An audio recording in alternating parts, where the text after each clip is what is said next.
ರಾಜ್ಯದಲ್ಲಿ ಮತ್ತೆ ಮಳೆರಾಯ ಅಬ್ಬರಿಸೋಕೆ ಸಜ್ಜಾಗಿದ್ದಾನೆ. ಬೆಂಗಳೂರು ಸೇರಿದಂತೆ ಕರ್ನಾಟಕದ ಹಲವೆಡೆ ಇಂದು ಗುಡುಗು ಸಹಿತ ಭಾರೀ ಮಳೆಯಾಗುವಂತಹ ಸಾಧ್ಯತೆ ಇದೆ ಅಂತ ಹವಾಮಾನ ಇಲಾಖೆ ಮುನ್ಸೂಚನೆಯನ್ನ ನೀಡಿದೆ. ವಿಶೇಷವಾಗಿ ಕೊಡಗು, ಶಿವಮೊಗ್ಗ, ಚಿಕ್ಕಮಗಳೂರು ಸೇರಿದಂತೆ ದಕ್ಷಿಣ ಒಳನಾಡಿನ ಹಲವೆಡೆ ಭಾರೀ ಮಳೆಯಾಗುವಂತಹ ನಿರೀಕ್ಷೆ ಇದ್ದು, ಈ ಹಿನ್ನೆಲೆಯಲ್ಲಿ ಹಲವು ಜಿಲ್ಲೆಗಳಿಗೆ ಯೆಲ್ಲೋ ಅಲರ್ಟ್ ಅನ್ನು ಘೋಷಿಸಲಾಗಿದೆ. ಬೆಂಗಳೂರಿನಲ್ಲೂ ಕೂಡ ಮುಂದಿನ 2 ದಿನಗಳ ಕಾಲ ಮಳೆಯ ವಾತಾವರಣ ಮುಂದುವರಿಯುವಂತಹ ಸಾಧ್ಯತೆ ಇದೆ. ನೀವು ಸಣ್ಣ ಆಗ್ಬೇಕಲ್ವಾ? ಅದು ಒಂದು ಉತ್ತಮ ಆಹಾರದಿಂದ ಸಣ್ಣ ಆಗ್ಬೇಕಲ್ವಾ? ಪ್ರತಿದಿನ ನಮ್ಮ ಜೀನಿ ಸ್ಲಿಮ್ ನ ಯೂಸ್ ಮಾಡಿ ಯಾವುದೇ ಸೈಡ್ ಎಫೆಕ್ಟ್ ಇಲ್ದಂಗೆ ನೀವು ಸಣ್ಣ ಆಗ್ತೀರಾ. ಕರಾವಳಿ ಭಾಗದ ಉಡುಪಿ ಮತ್ತು ದಕ್ಷಿಣ ಕನ್ನಡ ಜಿಲ್ಲೆಗಳಲ್ಲಿ ಗಂಟೆಗೆ 30 ರಿಂದ 40 ಕಿಲೋಮೀಟರ್ ವೇಗದಲ್ಲಿ ಗಾಳಿ ಬೀಸುವಂತಹ ಸಾಧ್ಯತೆ ಇದ್ದು, ಈಗ ಗುಡುಗು ಸಹಿತ ಮಳೆಯಾಗಲಿದೆ ಅಂತ ಇಲಾಖೆ ತಿಳಿಸಿದೆ.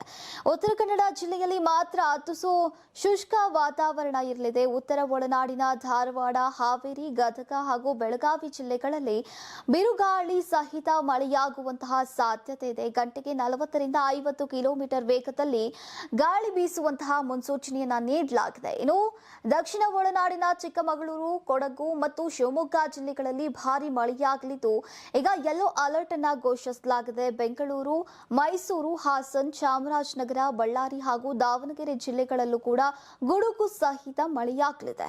ಇನ್ನು ಕರ್ನಾಟಕ ರಾಜ್ಯ ವಿಪತ್ತು ನಿರ್ವಹಣಾ ಪ್ರಾಧಿಕಾರ ಕೂಡ ಮುಂದಿನ 2 ದಿನಗಳಲ್ಲಿ ದಕ್ಷಿಣ ಒಳನಾಡಿನ ಕೆಲ ಪ್ರದೇಶಗಳಲ್ಲಿ 64.5 ಮಿಲಿಮೀಟರ್ ಇಂದ 115.5 ಮಿಲಿಮೀಟರ್ ವರೆಗೆ ಮಳೆಯಾಗುವಂತಹ ಸಾಧ್ಯತೆ ಇದೆ ಅಂತ ಎಚ್ಚರಿಕೆಯನ್ನ ನೀಡಿದೆ.